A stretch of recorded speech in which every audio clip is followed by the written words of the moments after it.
The sun rose over the Valley of Elah. Golden light spread across the hills, quiet and peaceful.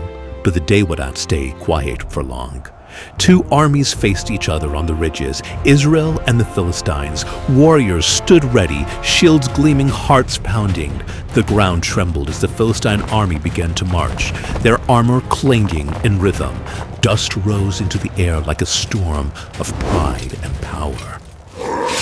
Then from the ranks a giant appeared. His name was Goliath. He towered above the soldiers, his army shining like bronze fire, his footsteps shaking the ground. Choose a man to fight me.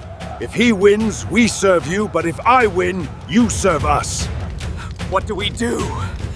We are doomed! We can't fight a giant! The Israelites stood frozen. Fear filled their hearts.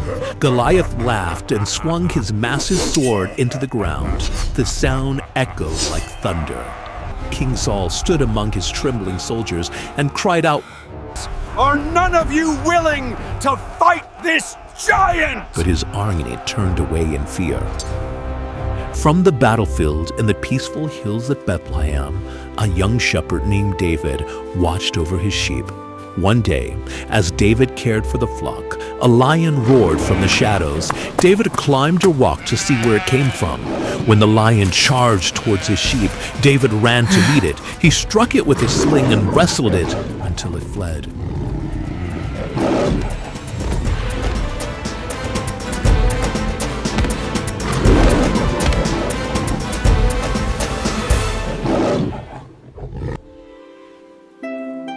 Later, he played his harp again, calming the sheep and whispering, "The Lord protects me always."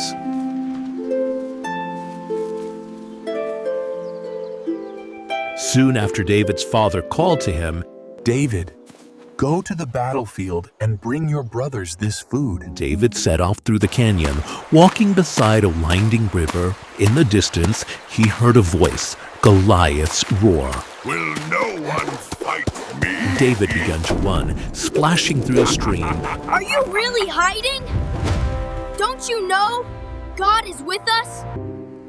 Goliath shouted again, "I defy the God of Israel! Come and fight me!" David's face grew serious. He ran to King Saul's tent and said, "Tell your people not to lose heart. I will fight the giant." My king, don't let anyone lose heart. I will fight the giant. Saul looked at him surprised. But you are just a youth, and he has been a warrior since his youth. I am not afraid. I will fight him. Saul nodded slowly and offered David his armor. If you are going to fight Goliath, then wear my armor. But David shook his head. I don't need armor, and I have faced lions and bears, and the same God who helped me then will help me now. David walked to a stream and picked up 5 smooth stones. Behind him, unseen, the angel of the Lord stood watching over him. He stepped onto the battlefield. Goliath sneered. "Am I a dog that you come at me with sticks?" David called back, You come at me with a sword and spear, but I come to you in the name of the Lord of Heaven's armies. He reached for a stone, placed it in his sling, and began to spin it over his head. Once, twice, 3 times, the stone flew through the air like lightning. It struck Goliath in the forehead. The giant froze, then fell with a crash that shook the valley. Then the Israelites shouted for joy. Trumpets sounded, victory filled the air. David knelt beside Goliath and prayed, God, thank you that you are always with me, and that no giant is too big for you. Later, David sat again on the hillside, playing his harp while his sheep wafted around him. He looked toward the sky and said, You don't have to be old or big. You just need faith. With God by your side, giants still fall. The harp played one last note as the sun set over the Valley of Elah, peaceful once again.